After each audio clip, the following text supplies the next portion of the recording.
23 اگست سے سعودی شہریوں کو بیرون ملک سفر کی اجازت ہوگی، جبکہ 16 ستمبر سے انٹرنیشنل پروازوں کو سعودی عرب آنے کی اجازت ہوگی۔ محکمہ شہری ہوابازی نے واضح کیا کہ سوشل میڈیا پر وائرل ہونے والے شیڈول اس کی طرف سے جاری نہیں ہوا۔ انٹرنیشنل پروازوں کی بحالی کا فیصلہ متعلقہ سرکاری ادارے کریں گے۔ محکمہ شہری ہوابازی نے سوشل میڈیا صارفین کو مشورہ دیا کہ خبریں مستند ذرائع سے حاصل کریں۔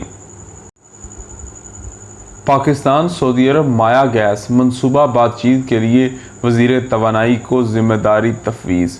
سعودی کابینہ نے سعودی عرب اور پاکستان کے درمیان مایا قدرتی گیس منصوبے کے متعلق پاکستانی حکام سے بات چیت کے لیے وزیر توانائی کو ذمہ داری تفویض کی ہے۔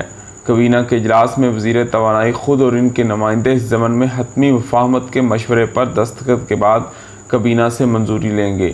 خادم حرمین شریفین شاہ سلمان بن عبدالعزیز نے کنگ فیصل اسپیشلسٹ ہسپتال ریاض سے کابینہ کے ویڈیو اجلاس کی صدارت کی۔ سعودی خبر رساں ادارے SPA کے مطابق کابینہ نے سعودی عرب سمیت دنیا بھر میں کرونا وائرس کی وبا سے متعلق رپورٹوں کا جائزہ لیا۔ رپورٹیں مملکت میں کرونا کے مصدقہ کیسز، متاثرین کی صحت نگہداشت، مملکت بھر میں ہسپتالوں، ہیلتھ سینٹروں، اسپیشلسٹ کلینکس کی صورتحال، اعداد و شمار پر مشتمل تھی۔ رپورٹوں سے یہ بات سامنے آئی کہ مملکت میں کرونا سے متاثرین کا پتہ لگانے اور ان کے علاج میں سعودی عرب بین الاقوامی تناسب سے 3 گنا بہتر ہے۔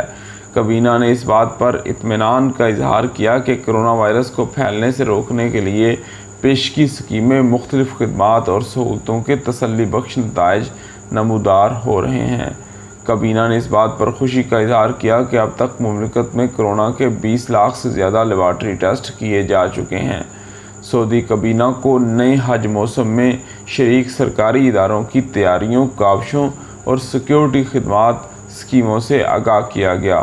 یہ ساری سہولتیں شاہ سلمان اور ولی عہد شہزادہ محمد بن سلمان کی ہدایت پر حج میں آسانیاں مہیا کرنے اور حاجیوں کے لیے امن اور سلامتی کے انتظامات کے تحت فراہم کی جا رہی ہیں۔ بے روزگار سعودیوں کے لیے 50,000 ریال کے قرضے۔ سعودی عرب میں سماجی فروغ بینکنگ نے روزگار سے محروم سعودیوں کے لیے چھوٹے کاروبار چلانے کے لیے 50,000 ریال تک کے قرضے فراہم کرنے کی شرط جاری کی ہے۔ یہ فنڈ ایسے سعودی شہریوں کو دیا جائے گا جو کسی نہ کسی پیشے یا ہنر میں دسترس رکھتے ہوں اور اپنا کام خود کرنا چاہتے ہوں۔ آجل ویب سائٹ کے مطابق سماجی فروغ بینک نے اپنی ویب سائٹ پر کہا کہ اس پروگرام کا مقصد روزگار سے محروم شہریوں کو اپنے پیروں پر کھڑا کرنا ہے۔ قرضے غیر سودی ہوں گے، معمولی نوعیت کی کاروباری اسکیم کے لیے خاص ہوں گے۔ سماجی فروغ بینک نے قرضوں کی شرائط مقرر کی ہیں۔ قرضے کا امیدوار سعودی شہری ہو یا سعودی اولاد کی ایسی ماں ہو جو باقاعدہ اقامے پر مملکت میں رہ رہی ہو۔ امیدوار کی عمر 18 سے 60 برس تک ہونی چاہیے۔ پیشہ ورانہ اور جسمانی لحاظ سے اپنا کاروبار خود کر سکتا ہو۔ اسے اقرار نامہ جمع کرانا ہوگا کہ وہ کاروبار کا کام خود انجام دے گا۔ امیدوار کی کریڈٹ پوزیشن موزوں ہو اور مستقل رہائش کاروبار کے دائرے میں ہو۔ امیدوار کو انٹرویو پاس کرنا ہوگا، جبکہ تعاون کرنے والے اداروں کی شرائط بھی امیدواروں کے لیے قابل قبول ہوں۔ سماجی فروغ بینک نے مزید کہا کہ امیدوار کو فنڈ کے لیے قومی شناختی کارڈ، قومی پتہ، اپنا اکاؤنٹ نمبر اور آبشر میں رجسٹر موبائل نمبر جمع کرانا ہوگا۔ فی الوقت انکم ٹیکس لگانے کا ارادہ نہیں، وزیر خزانہ۔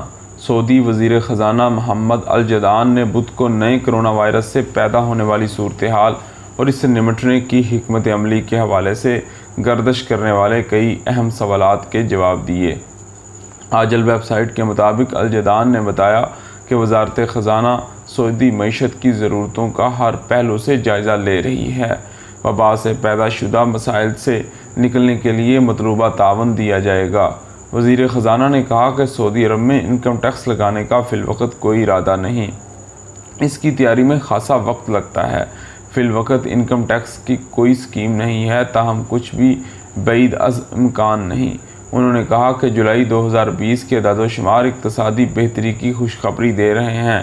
اس کا مطلب یہ نہیں کہ خطرہ ٹل گیا، ابھی تک منظرنامہ صاف نہیں ہے۔ الجلدان نے کہا کہ سعودی معیشت میں کساد بازاری کی رفتار 6.8% سے یقیناً کم ہوگی۔ وزیر خزانہ کا کہنا تھا کہ مقامی سیاحت کی شروعات سے جولائی کے دوران سعودی عرب میں سیاحت میں اضافہ ہوا ہے۔ الجلدان نے بتایا کہ دسمبر کے حوالے سے بجٹ میں اخراجات کی بات جو کچھ کہا گیا وہ سال رواں کے آخر تک تبدیل نہیں ہوگا۔ اس کا قوی امکان ہے، البتہ بعض سرکاری اداروں کی اثر نو نجکاری ہوگی۔ انہوں نے کہا کہ سعودی عرب نے اس سال اندرون ملک سے طے شدہ پروگرام سے کہیں زیادہ قرضے لیے ہیں۔ جدہ میں 49 کلومیٹر طویل واکنگ ٹریک۔ جدہ میں مقامی شہریوں اور غیر ملکیوں میں چہل قدمی کا شوق بڑھ رہا ہے۔ بوڑھے، بچے، جوان، خواتین اور بزرگ سب نظر آتے ہیں۔ جدہ شہر میں 23 واکنگ ٹریک قائم ہیں۔ مملکت بھر میں جہاں چہل قدمی کی سہولتوں سے آراستہ شہر ہونے کا اعزاز حاصل ہے، یہاں 49 کلومیٹر طویل واکنگ ٹریک ہیں۔ سعودی خبر رساں ادارے SBA کے مطابق ماضی قریب میں جدہ شہر واکنگ ٹریک نہیں تھے۔ اب یہاں سعودیوں اور مقیم غیر ملکیوں میں چہل قدمی کا رواج بڑھ رہا ہے۔ شام کے وقت فیملیز چہل قدمی کے لیے واکنگ ٹریکس پر نظر آتی ہیں، جبکہ صبح سویرے بھی بڑی تعداد میں لوگ ایکسرسائز اور چہل قدمی کرتے نظر آتے ہیں۔ جدہ واٹر فرنٹ کا واکنگ ٹریک سب سے طویل ہے۔ یہ 4500 میٹر طویل اور 10 میٹر چوڑا ہے۔ دوسرے نمبر پر امیر فواز محلے کا واکنگ ٹریک آتا ہے۔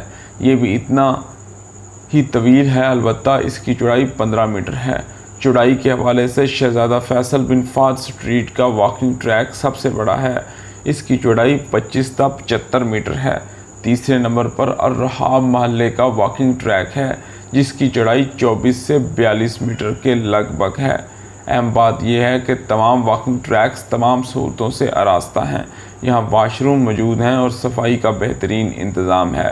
بیٹھنے کے لیے پچیں نصب ہیں، نماز کے لیے مصلے ہوتے ہیں، آئس کریم فوڈ ٹریک بھی کھڑے ہوتے ہیں۔ سیکیورٹی کے لیے پولیس پٹرولنگ کرتی ہے۔ اس کے ساتھ ہمیں اجازت دیجیے۔ آپ کے قیمتی وقت کا شکریہ۔ اللہ حافظ۔